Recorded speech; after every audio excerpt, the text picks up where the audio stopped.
Hello everyone, today's lesson is about surface area of a square pyramid and a rectangular pyramid. A pyramid is a solid figure that has one polygonal base and it has triangular faces. There are different types of pyramid and we name them according to their bases. So here are some examples of pyramids and their nets. This one here is a triangular pyramid since the base is triangular in shape. We also have a square pyramid, whose base is of course in the shape of a square. We can also have a hexagonal pyramid, which looks like this one, a rectangular pyramid, and a pentagonal pyramid. But for today's lesson, we'll only focus on surface area of a square pyramid and a rectangular pyramid. Recall that when you say surface area, it means the sum of all the areas of the faces of a certain solid figure. So if we have here a square pyramid whose base measures 8 centimeters on each side and has a slant height of 14 centimeters, for us to find for its surface area, we need to find first the area of each triangular faces, including its square base. And for us to visualize it, we'll have to use its net. Okay. Since the base is square, for us to find for its area, we'll have to use the formula s squared. Substituting the given measure, which is 8 centimeters, we'll have 8 centimeters squared is equal to 64 square centimeters. Then for the area of one triangular face, we'll have base times height divided by 2. Substituting the given information, we'll have 8 centimeters times 14 centimeters divided by 2. That is equal to 112 centimeters squared over 2, which is equivalent to 56 square centimeters. Now take note that in a square pyramid, all triangular faces are congruent, meaning to say they have the same measure. So if the area of one triangular face is 56 square centimeters, it follows that the area of the other 3 triangular faces is also 56 square centimeters each. So we'll just have to multiply the area of one triangular face by 4 to get the area of all the triangular faces, and that will give us 224 square centimeters. Adding the area of the square base and the triangular faces, we'll have 288 square centimeters. Therefore, the surface area of this square pyramid here is 288 square centimeters. Now, what is the formula in getting the surface area of a pyramid? So just like in our example earlier, to find for the surface area of a square pyramid, we'll have to find the area of the triangular faces. And since the triangular faces of a square pyramid are congruent to one another, then once we find out the area of one triangular face, we'll just have to multiply it by 4 to find the area of all the triangular faces. So that will be equal to 4 times base times height divided by 2, and we can simplify it by dividing 4 and 2, which will give us 2 times base times height. And the area of the square base is again s squared. Therefore, the formula in getting the surface area of a square pyramid is s squared plus 2 times base times height. Now, what if we have a rectangular pyramid? Just like what we did in a square pyramid, we'll have to find first the area of its base and its triangular faces, then add them all together. Since the base is rectangular in shape, to find for its area, we'll multiply its length and its width. And for the triangular faces, again, since they are triangles, we'll use the formula base times height divided by 2. Okay, however, in a rectangular pyramid, as you can see, this base here of this triangle is different from the base of this triangle here.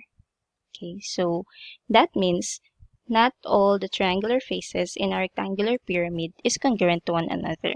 Okay. In a rectangle, only its opposite sides are equal. So it follows that in a rectangular pyramid, only its opposite faces are also congruent to one another.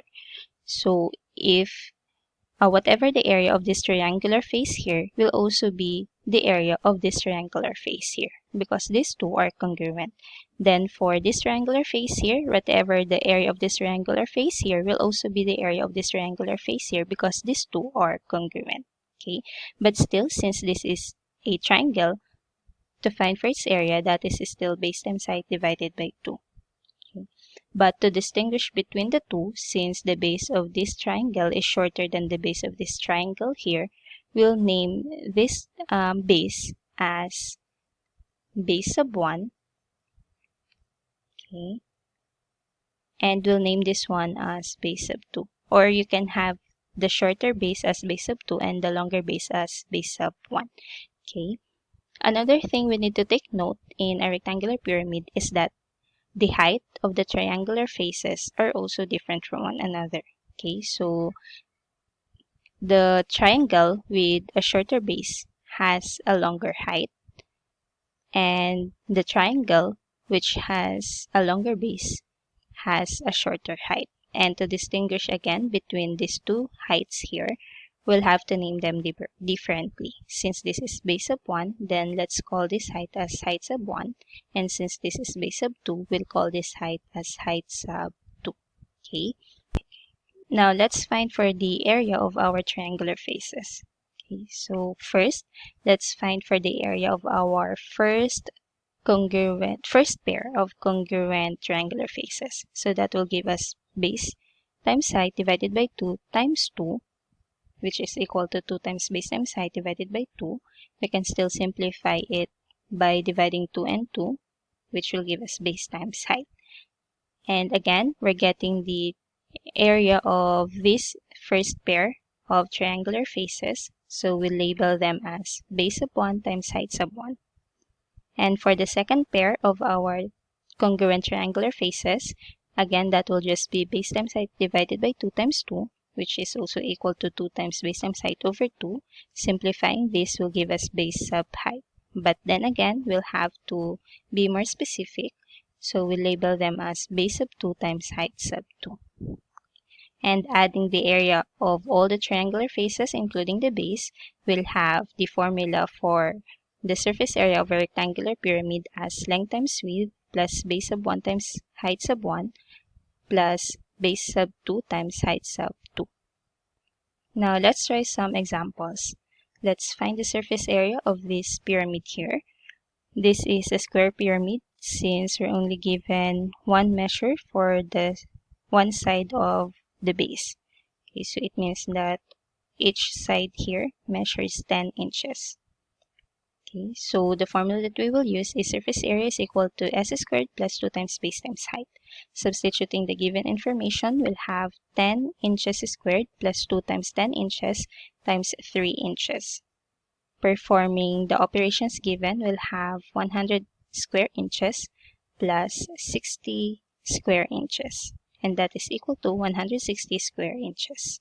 So the surface area of this square pyramid here is 160 square inches. Next, okay, so we have here again a square pyramid, okay, and each side of our square base is equal to 16 centimeters. Again, the formula that we will use is s squared plus 2 times base times height. Substituting the given information, we have 16 centimeters squared plus 2 times 16 centimeters times 15 centimeters, which is the slant height of our triangular faces. Performing the operations given, we'll have 256 square centimeters plus 480 square centimeters, which is equal to 736 square centimeters. So this is the surface area of this square pyramid here. Next example. Okay, this time we are given a rectangular pyramid. Okay. So the formula that we will use is length times width plus base sub 1 times height sub 1 plus base sub 2 times height sub 2. You can have the longer side again as base sub 1 and the shorter height as height sub 1. Then this one as base sub 2 and this height as height sub 2, or you can interchange them. So we have 8 centimeters times 5 centimeters for the length and width plus 8 centimeters times 10 centimeters So in this example, I decided to label this as base of 1 and height of 1. So this will be my base of 2 and height of 2 plus 5 centimeters times 12 centimeters. Performing the given operations, will have 40 square centimeters plus 80 square centimeters plus 60 square centimeters. Adding them all together will give us 180 square centimeters. So the surface area of this rectangular pyramid here is 180 square centimeters. Another example. Okay, so again, we have here a rectangular pyramid. So the formula that we will use is length times width plus base of 1 times height of 1 plus base of 2 times height of 2. Substituting the given information, we'll have 8 centimeters times 5 centimeters plus 8 centimeters times 6 centimeters, which is for this triangular face here, plus 5 centimeters times 8 centimeters for this triangular face here. Performing the indicated operations, we'll have 40 square centimeters plus 48 square centimeters plus 40 square centimeters. Adding them all together, that will be equal to 128 square centimeters. And this is the surface area of this rectangular pyramid here. Now let's try to solve word problems involving surface area of a pyramid. Janice and Julian are setting up their tent, which is a square pyramid in shape. Their tent has base of 6 feet wide and a slant height of 8 feet. What is the surface area of their tent? So since this is a square pyramid, the formula that we will use is s squared plus 2 times base times height. Substituting the given information, we'll have 6 feet squared plus 2 times 6 feet times 8 feet. Okay, performing the indicated operations, we'll have 36 square feet plus 96 square feet, which is equal to 132 square feet. Therefore, their tent has a surface area of 132 square feet. For our last example, the roof of a building in the form of a square pyramid has a slant height of 8 meters and a base measuring 8 meters on a side. What is the surface area of its roof?